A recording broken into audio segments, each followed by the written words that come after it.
paz do Senhor e Salvador Jesus Cristo, eu sou o diácono Evaldo e nós daremos prosseguimento ao meu testemunho e hoje nós falaremos acerca do vaso na mão do oleiro. Visite o nosso canal Evangelho da Cruz no YouTube, se inscreva, ative o sininho, curta os nossos vídeos e compartilhe para que mais pessoas sejam alcançadas pelo Evangelho de Jesus Cristo. E a palavra de hoje está no livro do profeta Jeremias, no capítulo 18, vamos estar lendo a partir do versículo 1 ao versículo 4, que está escrito: a palavra do Senhor que veio a Jeremias dizendo: levanta-te e desce à casa do oleiro, e lá te farei ouvir as minhas palavras. E desci à casa do oleiro, e eis que ele estava fazendo a sua obra sobre as rodas. Como o vaso que ele fazia de barro se quebrou na mão do oleiro, tornou a fazer ele outro vaso, conforme o que pareceu bem aos seus olhos fazer. Glória a Jesus, bendito o nome do Senhor. No princípio, quando a gente começa a estudar as Escrituras, a gente não compreende quase nada, né? E as Escrituras é muito longa e no decorrer do tempo eu fui lendo as Escrituras e me deparei com esse texto e eu pude compreender o que Deus estava fazendo na minha vida, né? Eu estava, na verdade, era sobre as rodas, eu estava sobre as mãos do olheiro, aonde o olheiro estava fazendo um vaso conforme o que parecia bem aos seus olhos fazer, ou seja, um vaso da vontade dele, que fizesse a vontade dele, que alegrasse o coração, porque é assim, quando a gente faz uma obra, a gente faz algo que a gente olhe para eles como se nós fôssemos hoje fazer um vaso, e nós olhássemos para aquele vaso ali em cima daquela estante ali, daquela raca e dissesse: poxa, eu fiz esse, ficou muito bom, maravilha, né? É desse jeito que Deus pensa quando Ele também faz a sua obra nas nossas vidas. E eu precisava ser transformado e a minha transformação começou desde a minha alimentação, porque eu era meio chato na alimentação, mas no hospital a gente sabe muito bem que as alimentações nos hospitais não vêm como nós queremos, no restaurante bonitinho, cheirosinha, né? Que só em olhar a gente já sente o desejo de comer. É diferente no hospital, só em olhar a gente passa fome na mesmo instante. E é o que acontece, mas eu aprendi a me alimentar com aquilo que estava trazendo e assim eu prossegui a minha vida ali 6 meses e 22 dias me alimentando no hospital e sobrevivi, graças a Deus. Outra coisa importante que eu aprendi no hospital, muitos velhinhos eram internados e eu via as enfermeiras cuidando deles. Eles não podiam fazer quase nada, já estavam muito debilitados em suas vidas e eu comecei a observar como o ser humano é frágil. Nós começamos como uma criança andando no braço, depois crescemos, queremos andar sozinho, da nossa forma, fazer as coisas do jeito que nós queremos, mas no final da nossa vida parece que nós tornamos a voltar quase como uma criança. Agora a diferença é que nós somos pesados para carregar nos braços, né?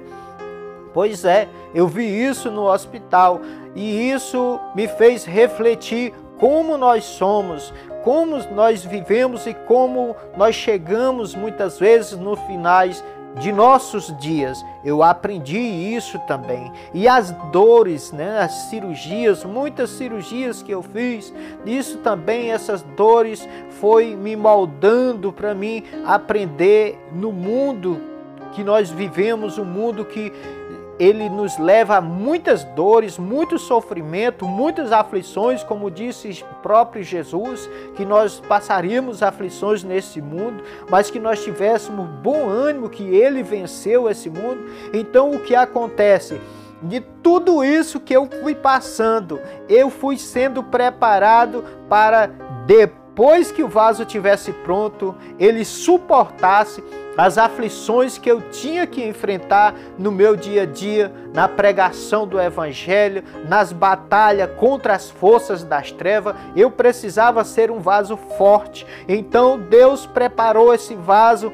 Passei 6 meses e 22 dias no hospital. Foram muitas cirurgias que eu fiz, foram muitas dores que eu passei.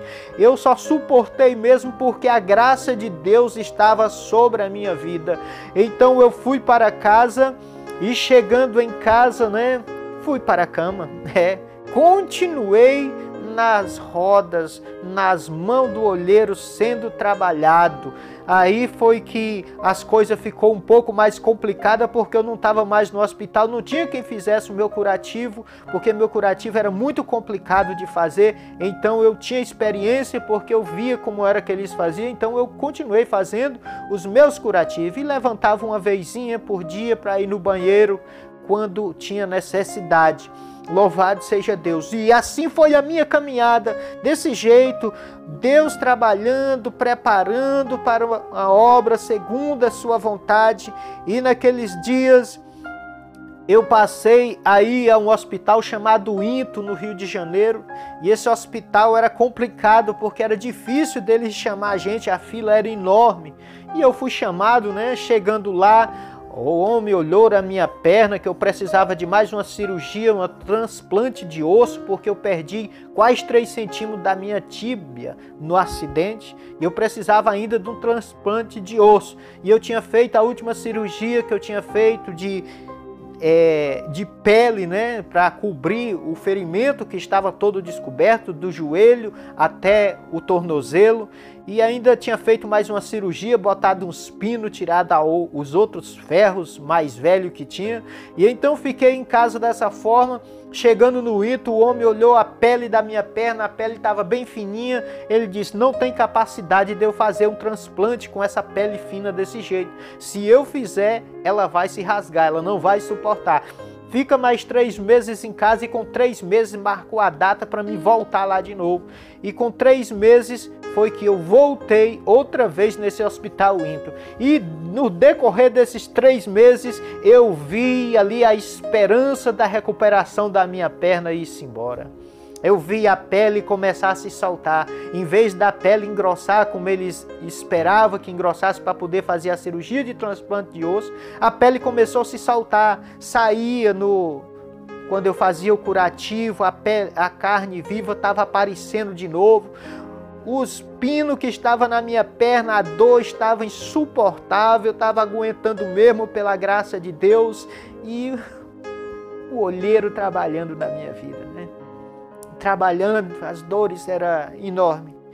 E eu suportando. E chegou o dia de ir até lá e eu já sabia que ia chegar lá, fui decidido a amputar a minha perna. E quando eu cheguei lá, o primeiro médico olhou, voltou para trás e foi chamar o chefe dele. Ele disse assim, o negócio está feio mesmo. O médico não decidiu, precisou chamar o outro. Então, quando o médico-chefe veio conversar comigo, olhou para a minha perna e disse, rapaz, está muito difícil, não tem como fazer essa cirurgia. Nós temos aqui 2 opções. Nós podemos tentar recuperar essa perna. E eu perguntei para ele, doutor, quanto tempo? Ele disse, uns 2 anos ou 1 ano e meio para tentar recuperar ela, e não dou garantia de recuperar essa perna. Eu disse assim, é mesmo, doutor? E a segunda, ele ficou calado. Ele disse assim, doutor, é amputar? Ele disse, é. Então eu falei, pode amputar, doutor. E ele disse, eu posso trazer os documentos para assinar? Eu disse, pode trazer. Porque eu tinha certeza que com a minha perna amputada, eu ficava livre daquela cama, eu saía daquele sofrimento. Como eu saí de lá já com essa mentalidade, eu já saí crendo que era a vontade de Deus para que eu amputasse a minha perna, para que eu saísse dali pronto para que Deus pudesse me usar. Porque a palavra de Deus diz assim, se o teu pé tropeçar, arranca-o ele fora, porque é melhor tu entrar no reino de Deus com uma perna do que com as 2 e ir para o inferno. Então a palavra de Deus a todo momento estava diante de mim e me guiando para mim fazer a vontade de Deus. Estava na mão do olheiro, o olheiro quem estava cuidando. E quando a gente está na mão dele, a gente deve confiar nesse olheiro, porque ele sabe de todas as coisas. Esse olheiro tem poder para fazer o vaso do jeito que ele quer. E nós não precisamos se preocupar. Se está doendo, suportamos mais um pouco, porque a palavra diz que ele não dá prova maior do que nós podemos suportar. Louvado seja Deus. Se você está passando prova, saiba disso, que essa prova não vai te matar, esse deserto não vai te matar. O que mata o homem é ficar longe de Deus na desobediência ao Evangelho. Mas quando a gente está na obediência e está suportando as provas, está na mão do olheiro, pode ter certeza, o olheiro cuida de você. Aleluias, glória a Jesus. Pai querido, santo, maravilhoso, eterno, eu te louvo pela tua bondade e pelo que fizeste na minha vida, Pai. Eu apresento teus filhos que nos ouvem nesse momento, que o Senhor dê sabedoria a eles e compreensão para entender o que eles estão passando nesse momento e dê, papai, ousadia para que eles venham vencer essas provas, essas batalhas do dia a dia, Pai. Em nome de Jesus, enche teus filhos de sabedoria e inteligência espiritual para vencer as batalhas. É o que eu te peço, em nome de Jesus Cristo. Amém. Que Deus abençoe a sua vida, em nome de Jesus.